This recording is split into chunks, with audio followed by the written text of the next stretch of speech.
नमस्कार श्रोत्यांनो, पुस्तकांच्या गावी या यूट्यूब चॅनलमध्ये आपले स्वागत. आज आपण नारायण धारप लिखित काळी जोगीन या कादंबरीचा पुढील भाग ऐकणार आहोत.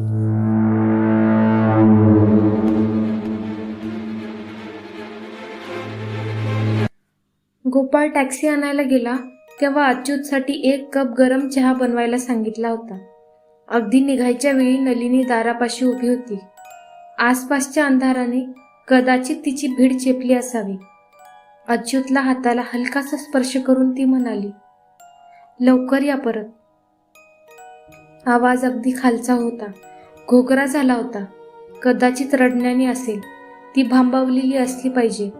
भगत किंवा गोपाळ यांचे आभार मानण्याचंही तिला भान नव्हतं. टॅक्सी त्यांनी देवळापलीकडे सोडली. त्या अरुंद रस्त्यावर मागे फिरायला टॅक्सीला 1-2दा रिव्हर्स घ्यावे लागले. टॅक्सीचा लाल दिवा दिसेनासा झाल्यावरती मग भगत त्या दोघांना म्हणाले, अगदी आवश्यकच होतं म्हणून अच्युत तुला इथे आणलं आहे आणि माझं लक्ष इतरत्र गेल्यावर तुझ्याकडे लक्ष द्यायला कोणीतरी हवं म्हणून गोपाळ तुला आणलं आहे. आता माझ्या सूचना नीट ऐकून घ्या. या गोष्टींवर काहींचा विश्वास असतो, काहींचा नसतो, पण त्यांना एक गोष्ट समजत नाही. त्यांच्या अविश्वासावरती एखाद्या घटनेचा खरे खोटेपणा अवलंबून नसतो, कारण त्यांच्या विश्वासाला शक्ती नसते. विश्वासात शक्ती असल्याशिवाय त्याचा बाह्यसृष्टीवर काहीही प्रभाव पडत नाही. सांगण्याचा मुद्दा हा की तुमचे सर्व पूर्वग्रह आता दूर ठेवा. आपण एका अतिशय धोक्याच्या स्थानी जात आहोत. डोळ्यांना काही दिसणार नाही, स्पर्शाला काहीही जाणवणार नाही, पण म्हणजे तेथे काही नाही असं अजिबात समजू नका. उलट पक्षी जे काही दिसेल, ऐकू येईल, हातांना जाणवेल ते खरं असेल असंही धरून चालू नका. कारण आसपासचा अवकाश भारलेला आहे, विकृत झालेला आहे. अनुभवांच्या संदर्भरेषा इथे तुटल्या आहेत आणि पुसल्या गेल्या आहेत. आता 2 जण शांत उभे राहून माझ्याकडे पहा. माझ्या नजरेला नजर द्या. दोघांना काही समजण्यापूर्वी ते दोघं मोहनावस्थेत गेले होते. एक प्रकारच्या हुकमी आवाजात भगतांनी एक खास शब्द उच्चारला. हा शब्द ऐकलात की तुम्हाला स्वतःची ओळख पटेल, तुम्ही भानावर याल. आता मी हे तुम्हाला सांगितलं आहे हे विसरून जा. ठीक आहे, आता जागे व्हा.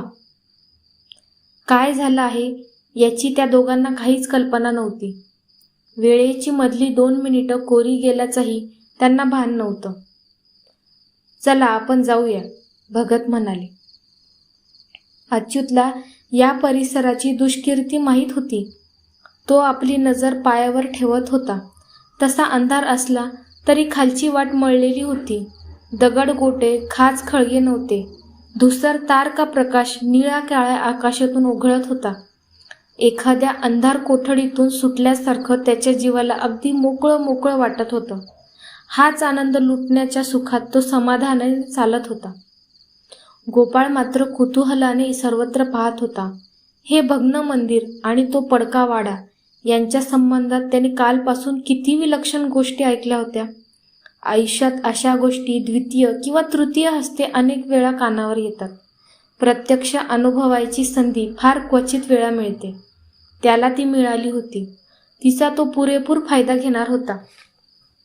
झाडीचा शेवटचा पडदा मागे गेला. गोपाळ नवलाने समोर पाहतच राहिला. या सुंदर शिल्पाला अच्युत भग्न मंदिर म्हणतोच कसा? पांढऱ्या रंगाचे तट आकाशात गेले होते. तटाच्या माथ्यावर तेलांच्या दिव्यांची चमचमती रांग होती. प्रचंड महाद्वारं उघडी होती. आज सहस्त्र ज्योतींनी उजळलेल्या दीपमाळा होत्या. आवार आणि गाभारा भाविकांनी गच्च भरला होता. आरतीचा एक सामुदायिक घोष त्याच्यापर्यंत पोहोचत होता. त्याला आज जाऊन दर्शन घ्यायलाच हवं होतं. तो महाद्वाराकडे वळला सुद्धा. कानात स्फोटासारखा एक आवाज झाला. समोरचे सर्व दिवे मालवले गेलेले. उंच तट गेले. गजबजलेला आवार आणि गाभारा गेला. पूजेचा घोष गेला. समोर दगडांची रास होती. पडक्या भिंती होत्या. ओसाड पडलेलं प्रांगण होतं. कोसळलेले कळस होते. मंदिराच्या घुमटाभोवती एखाद्या प्रचंड रातपक्ष्यासारखं काहीतरी घिरट्या घालत होतं. विचित्र आवाज करीत ते रात्रीनं गडप झालं. भगत त्याचा खांदा हलवत होते. गोपाळला वरमल्यासारखं झालं. गोपाळ, भगत म्हणाले, तू फसलास. यात तुझा काहीच दोष नाही. मी म्हणणारे त्या भूलभुलैयात सापडून गंटाकळ्या घातात. चल पुढे, सावध राहा. मी आहे ना तुझ्या मदतीला. मंदिराची मागची भिंत मागे गेली तसा मंदिरातला घंटानाद सुरू झाला. पण आता त्याला संयम आणि पावित्र्य नव्हतं. एखाद्या माथे फिरूने दोरी वाटेल तशी ओढावी तसा तो घन घन आवाज येत होता. मूर्ती नसलेल्या त्या गाभाऱ्यात आता काय होतं याची कल्पना सुद्धा करायला मन धजत नव्हतं. भगतांच्या स्पर्शाखाली दोघांनी त्या भग्न देवालयाकडे निर्धाराने पाठ फिरवली आणि समोरचा रस्ता धरला. इतका वेळ खाली पाहून चालत असलेल्या अच्युतने वाड्याचं पोर चालत तेव्हा मान वर केली. भयानक काठोकाठ भरलेली ही जागा. इथे मागे काय काय घडलं याचा नुसता विचारच जीवाचा थरकाप करीत होता. नाडीला एखाद्या पिसाटासारखी दवडवीत होता. आणि त्या जागेत हे भगत त्याला अशा मध्यरात्रीच्या सर्वात अशुभ घटकेला नेत होते. अशा धोक्यात एखाद्याला टाकणारा त्याचा मित्र किंवा मदतनीस कसा असू शकेल? गोपाळ म्हणत होता, या भगतांच्या मदतीनेच केवळ तो या भयानक पिंजऱ्यातून सुटला होता. पण हे भगत कोण? त्यांची खरी माहिती कोणाला होती? गोपाळला तरी होती का? चेटूक, जंतर मंतर इत्यादीबद्दल त्यांची प्रसिद्धी असेल, पण ते त्याचा उपयोग कसा करतात याची कोणाला तरी माहिती होती का? त्यांनी आपल्याला एवढंच सांगितलं आहे, मी नेतो तिथे त्यावेळी चला. त्या व्यतिरिक्त काय ते इथल्या दुष्ट शक्तीचे हस्तक नसतील कशावरून? पोर्चमध्येच थांबून अच्युतने या भगतांच्याकडे तिरक्या नजरेनं पाहिलं. मोकळ्यावरही प्रकाश अंधुक होता. पोर्चमध्ये तर प्रकाश त्याहूनही कमी होता. इतक्या कमी प्रकाशात आपल्याला हे बारकावे कसे दिसले याचा विचारही अच्युतच्या मनात आला नाही. भगतांचा चेहरा आता बदलत होता. ओठांवर एक छद्मी हास्य आलं होतं. खालच्या ओठांवर दात होते. डोळ्यात एक मिस्किल छटा आली होती. अच्युतची खात्री झाली की वाड्याच्या दरवाजाचा उंबरा ही सीमारेषा आहे. सीमारेषेच्या आतला अवकाश भारलेला, घातकी आहे. सुटका करून घ्यायची असेल तर याच पावली, याच क्षणी हालचाल करायला हवी. हालचाल अनपेक्षित होती. वेगाची, जोरदार झाली पाहिजे. गोपाळलाही इशारा द्यायला हवा. हे भगत नक्कीच पाठलाग करणार. त्यांनाही एखादा जबरदस्त तडाखा द्यायला हवा. त्याने उजव्या हाताची मूठ आवळली. गोपाळ, पळ, धोका, अशी जोराची आरोळी देण्यासाठी खूप मोठा श्वास घेतला आणि वर नेला. कानात एक प्रचंड आवाज झाला. डोळ्यांसमोर डोळ्यांना दिपवून टाकणारा लखलखाट झाला. काही क्षण तो आंधळा आणि बहिराच झाला होता. मग त्याचे डोळे सावकाश उघडले. समोर काहीच दिसत नव्हतं. अंधारी आली होती म्हणून नव्हे, तर समोर प्रकाशच नव्हता. हाताला होणाऱ्या स्पर्शावरून कळत होतं की डावी उजवीकडे कोणी आहे.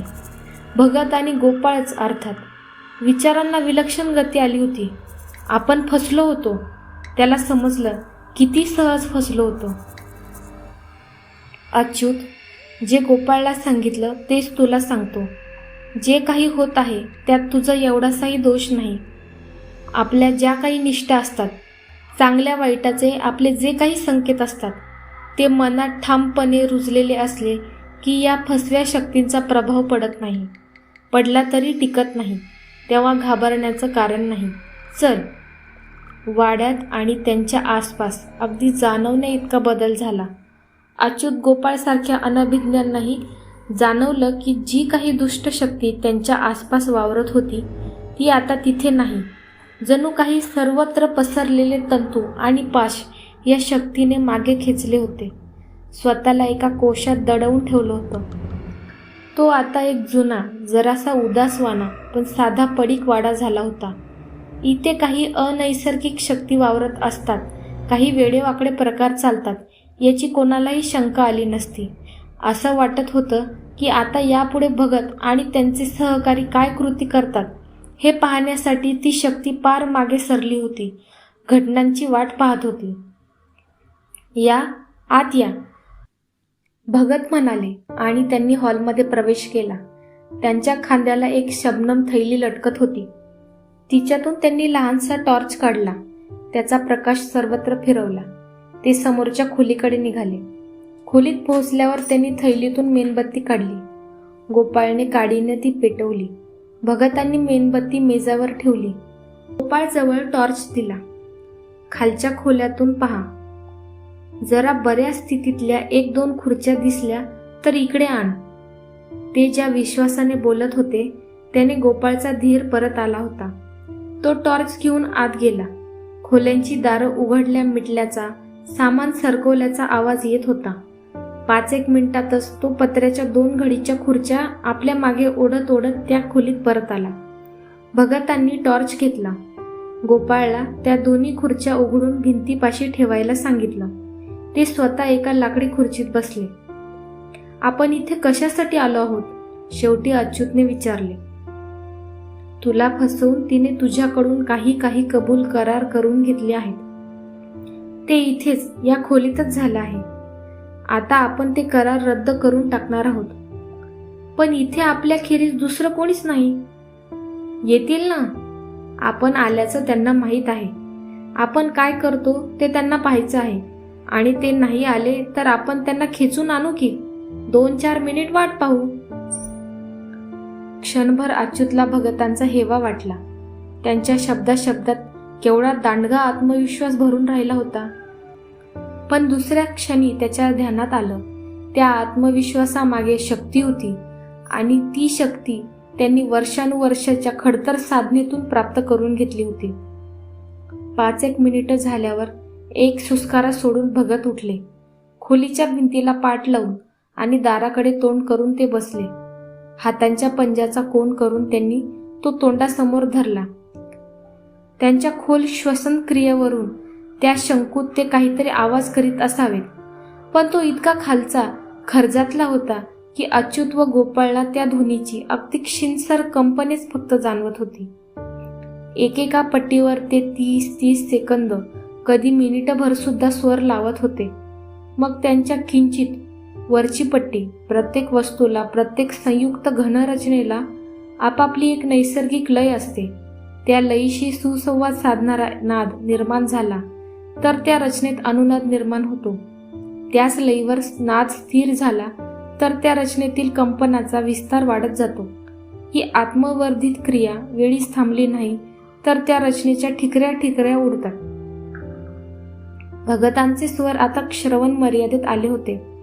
वाड्यातली कोणती ना कोणती वस्तू अनुनाद देत होती. कधी एखादी कास थरथरत होती, कधी एखादं दार थरथरत होतं.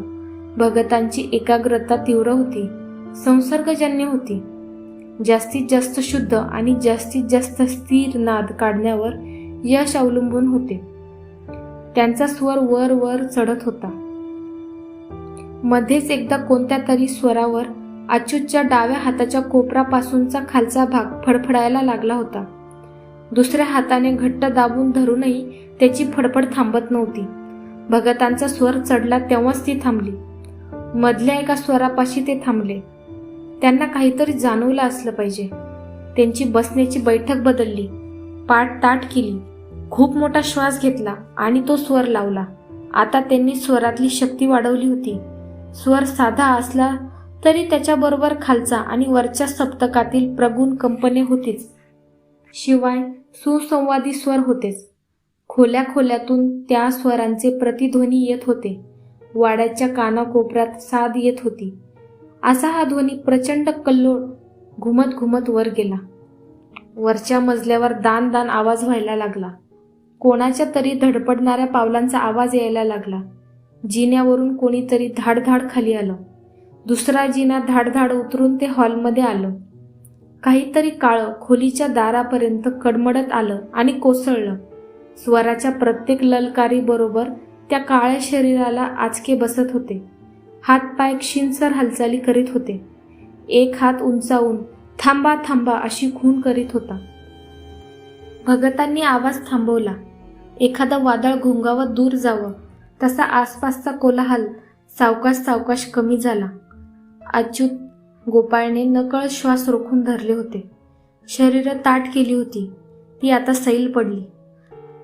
आणि अच्युत आजवर अर्जुनाच्या पाचजन्य शंखाच्या वर्णाला भाकड कथा समजत आला होता. रुकलेले श्वास मोठ्या ओसाशात बाहेर पडले. खोलीच्या दारापासचा काळा आकार आता सावकाश सावकाश हालचाली करायला लागला होता. हातपाय सरळ झाले, पाय जवळ आले, हातांचा जमिनीला नेट लागला आणि ती आकृती सरळ झाली. अच्युतचा आपल्या डोळ्यावर विश्वास बसेना. तो एक खूप वयस्क, पिकल्या केसांचा, मळकट काळसर कपड्यातला थकलेल्या शरीराचा म्हातारा होता. पायाखालची पायरी चुकल्यासारखा त्याला धक्का बसला होता. इथे काहीतरी चूक असली पाहिजे. त्याने भगतांकडे पाहिलं. अतिशय कठीण चेहऱ्याने ते त्या म्हाताऱ्याकडे एकटक पाहत होते. या आजोबा, आत या, भगत शेवटी म्हणाले. तो म्हातारा तसाच बसून त्या तिघांकडे आळीपाळीने पाहत होता. शोभता का तुमच्यासारख्या सभ्य लोकांना हे वागणं? म्हातारा सात्विक संतापाने बोलत होता. आवाज घोगरा, थकलेला होता. असे चाळे करता, गरीब माणसाला उपद्रव देता? आजोबा, आत या, पुन्हा सांगणार नाही. भगतांचा आवाज तीक्ष्ण, कठीण, धारदार झाला होता. 10 सेकंद वाट पाहून त्यांनी आपले दोन्ही हात परत तोंडापाशी नेले. त्या म्हाताऱ्याला त्यांच्या हालचालीचा अर्थ बरोबर समजलेला दिसला. नको नको म्हणत तो धडपडत उठला. पाठ वाकवून चालत खोलीत आला. भगतांनी दाखवलेल्या खुर्चीवर बसला. मेणबत्तीच्या प्रकाशात अच्युत आता त्याला नीट पाहू शकत होता. डोक्यावरच्या विरळ झालेल्या केसांपासून ते वयाने थरथरणाऱ्या निळ्या शिरा दाखवणाऱ्या हातांपर्यंत, पानाळलेले डोळे, चोपलेले राकाड दाढी वाढलेले गाल, दात गेल्याने तोंडाचं झालेलं बोळकं, सुतळीसारख्या गळ्याचा शिरा, मळकट काळसर गळ्यापर्यंत बंद असलेला कोट, तसल्याच रंगाची चुरगळलेली डागाळलेली सैल पाटलून, अनवाणी पाय. अनवाणी पाय? पण असे कसे? तो तर त्यांच्याकडे चेहरा करून बसला होता. मग पाय उलटे कसे? उलटे पाय. त्या उपहास गर्भ हसण्याचा आवाज इतका अचानक आला की अच्युत दचकून मागेच सरला. खी खी करत म्हातारा ताडकन उभा राहिला आणि हसत होता. पाहिलेस? पाहिलेस का पाय अच्युत? पाहिलेस का? तो अच्युतला विचारत होता. पुन्हा पुन्हा हसत होता. म्हणजे ती खून त्याच्यासाठी होती तर. उलटे पाय म्हणजे भूत, पिशाच्याची खून. अच्युत मान वर करून त्या म्हाताऱ्याकडे पाहू लागला. पाण्यातल्या प्रतिबिंबासारखी त्याची आकृती हेलकावे खात होती. लहान मोठी होत होती. डोळ्यातला थकवा गेला होता. त्याच्या आत काळ्या गुहा झाल्या होत्या. आत लाल ठिणग्यांची कारंजी उसळत होती. हातांऐवजी आता पंजे होते. पंजांच्या शेवटी टणक, अणकुचीदार डागाळलेल्या नख्या होत्या. ते हात लांब लांब होत होते. त्याच्या गळ्याकडे येत होते. पुन्हा एकदा लखलखाट, खणखणाट झाला. क्षणभर खोली अंधारल्यासारखी झाली. 10-15 सेकंदांनी तोल परत आला. तेव्हा अच्युतला दिसलं की समोरच्या खुर्चीवर ती काळी जोगीन होती. काळ्या कपड्यातली कृश आकृती. आता डोक्यावरून पदर पुढे आला होता. चेहऱ्यावर किंवा चेहऱ्याच्या जागी जे काही होतं त्यावर सावली पडली होती. दिसत होते ते फक्त 2 डोळे. त्यांच्यातला लाल अंगार लपत नव्हता. ते अच्युतवरच एकटक खिळलेले होते. भगत किंवा गोपाळ यांना तिच्या हिशेबी काहीही किंमत नव्हती. ती तिच्या घाणेरड्या आवाजात म्हणाली, बोलवल्याशिवाय इथे कशासाठी आलास?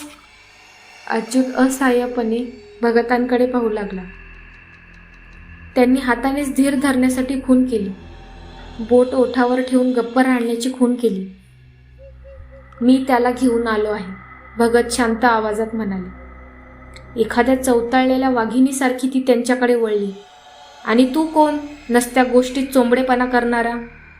तिची नजर चेहऱ्यावरून जाताच अच्युतला एकदम एखाद्या धगधगत्या पट्टीतून दूर झाल्यासारखं थंडगार वाटलं. त्याच्या सर्व शरीराला दरदरून घाम फुटला होता. तूच पहा की, मी तर तुझ्या समोरच आहे, भगत अगदी साध्या नैसर्गिक आवाजात बोलत होते. इतकी का तुझी नजर आंधळी झाली आहे? ती स्वतःशीच रागाने मान हलवत होती. मी भगत. भगत? तिला धक्का बसला होता हे उघड होतं. पण त्याचा तर मी मागेच फडशा पाडला होता. नाही, फडशा पाडला नाहीस. एक अपरिहार्य गोष्ट म्हणून त्यांनी तो सुटकेचा मार्ग निवडला.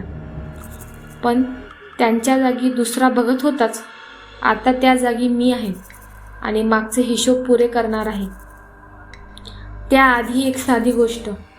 या अच्युतला फसवून त्याच्याकडून तू काही करार मान्य करून घेतले आहेस. त्या बंधनातून तू त्याला मुक्त कर. त्यासाठीच मी त्याला इथे आणलं आहे. तुम्हा भगतांना या मूर्ख माणसाचा फारच पुळका. ते आपल्याच लालसांच्या, वासनांच्या, मोहाच्या जाळात स्वतःला गुरफटून घेत असतात. एखादा कमी किंवा जास्त, एवढी फिकीर कशाला? एवढी फिकीर अशासाठी की भगत होण्यापूर्वी मीही एक साधा मूर्ख मानवच होतो आणि तू ज्या काळ्या जोगिनीचा अवतार घेऊन वावरत असतेस तीही पूर्वी एक मूर्ख मानवच होती. त्यांना त्यांची आयुष्य हवी तशी जगण्याचा पूर्ण अधिकार आहे. चुका केल्या तर त्याची प्रायश्चित्त ते भोगतील.